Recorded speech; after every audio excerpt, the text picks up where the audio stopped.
Harvey Weinstein's star is falling fast. Now more than 40 women, including some of the world's most famous stars, are accusing the disgraced Hollywood mogul. MeToo est une affaire journalistique d'abord parce que le mouvement a commencé comme ça. The wave of sexual harassment allegations has sparked more than just a social media hashtag. It has sparked a movement. C'est évident que c'est l'émergence de MeToo qui a fait basculer les enquêtes sur les violences sexistes et sexuelles comme un sujet sérieux. C'est avant tout, je pense, un mouvement de libération de l'écoute, y compris dans la résonance du côté des médias et des journalistes. There's been so much harm and so much destruction. Tomé la decisión de cambiar de trabajo y dejar de ser reportera de calle. La presse invisibilise les femmes et quand elle parle des femmes, elle parle de façon stéréotypée. Le risque le plus fréquent, en fait, c'est malheureusement le cyberharcèlement. He sido constantemente insultada, amenazada y demeritada por mi condición de mujer. C'est vraiment cet aller-retour entre la société, la presse, la société qui permet à un moment donné à ces enquêtes d'éclore. On sent bien que quelque chose a changé. Le projet de ce rapport, c'est de retracer l'essor de ce journalisme qui s'est déployé depuis 2017. On ne peut pas dire jusqu'à quel point ça va changer la vie des gens. Mais ce qui est sûr, c'est qu'on vit un moment historique.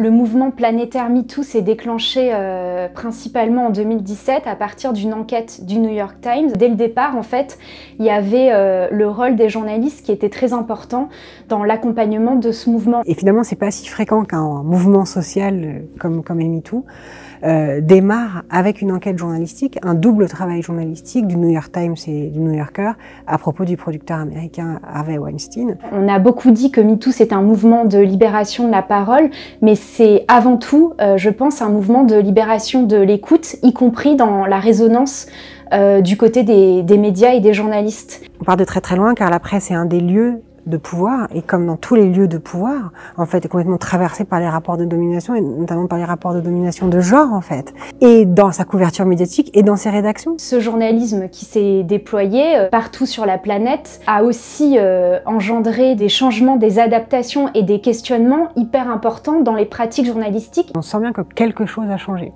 Moi, je suis journaliste depuis plus de 20 ans. C'est évident qu'aujourd'hui, évoquer des sujets de violence sexistes et sexuelles, de violence de genre, les mots qu'on utilise, le terme de féminicide, de violence de genre par exemple, sont des termes qui sont introuvables dans la presse d'il y a 15 ans. Cette réalité préexistait évidemment à MeToo, mais il n'y avait pas forcément la résonance qu'il y a aujourd'hui dans les médias sur ces thématiques. La presse invisibilise les femmes et quand elle parle des femmes, elle parle de façon stéréotypée. Ces stéréotypes, ils biaisent l'information qu'on produit. Ce qui a le plus changé, sûrement, c'est l'idée que ces sujets sont d'intérêt public. Parce que jusque-là, on a quand même pendant très longtemps pensé, et la presse et une partie de notre profession a même théorisé que ces sujets n'étaient pas d'intérêt public, mais relevaient de la vie privée. On voit en fait ce qu'on peut considérer comme presque un printemps féministe des médias. C'est ce qu'on montre avec ce rapport, notamment à travers l'exemple des gender editors, donc des référents aux questions de genre, qui ont émergé dans les rédactions, y compris en France, je pense à Mediapart, beaucoup en Amérique latine. Il y a énormément d'exemples en Amérique du Sud et centrale. Mariana Iglesias, c'est l'une des premières gender editors dans le monde. Dès 2017-2018, elle était allée voir sa rédaction pour leur proposer en fait de créer un poste pour réfléchir à la fois à transformer, parfois de manière subtile, les pratiques journalistiques pour éviter de véhiculer des stéréotypes de genre. C'est un poste qu'on a voulu, qui est directement inspiré de l'exemple du New York Times, parce que c'est le New York Times notamment qui avait cette création de poste. Pour réfléchir à ces pratiques journalistiques, on s'est dit qu'il fallait qu'une personne puisse l'incarner, le porter, y veiller, et veiller à l'amélioration de nos pratiques journalistiques. Et aussi porter plus d'enquêtes et de projets de reportage. Pour pouvoir répondre à cette interpellation de la société qui nous questionne sur nos mauvaises pratiques, en fait, sur comment on faisait pas très bien ou pas suffisamment bien notre travail. C'est des réflexes parfois qui sont pas visibles pour les lectrices et les lecteurs. Prenons l'exemple presque le plus simple du féminicide. On parlait beaucoup de crimes passionnels, ce qui pose évidemment la question de où est l'objectivité journalistique quand des journalistes apposent une lecture romantique sur ce crime. Mais la presse a joué un rôle, voilà, je me souviens de la une du Monde, je me souviens de la une du Parisien, qui parle de féminicide. À partir de ce moment-là, c'est évident que ça a changé. La question, c'est mieux informer nos lecteurs et nos lectrices. C'est ça l'enjeu, en fait. Mais effectivement, dans le rapport RSF, et c'est extrêmement important de le rappeler, on pointe quand même plusieurs zones où c'est très compliqué de développer des enquêtes et de couvrir en fait les violences sexistes et sexuelles dans la société, et ça demande d'autant plus de courage de la part de ces journalistes. Les phases de conquête des droits sont souvent suivies de périodes de recul, ce qu'on appelle le backlash communément, mais de fait, on le sait, dans l'histoire de l'humanité, c'est très souvent ça qui se produit. Le risque le plus fréquent, en fait, c'est malheureusement le cyberharcèlement. Giovanna Garcia m'a raconté comment elle a subi des pressions, y compris du cyberharcèlement, après avoir couvert une manifestation en lien avec les droits reproductifs et donc la question de l'avortement. A pesar del Me Too global que ha causado que miles de periodistas mujeres denunciemos y hacemos la voz, y en estos 5 años de experiencia he sido constantemente insultada, amenazada y demeritada por mi condición de mujer.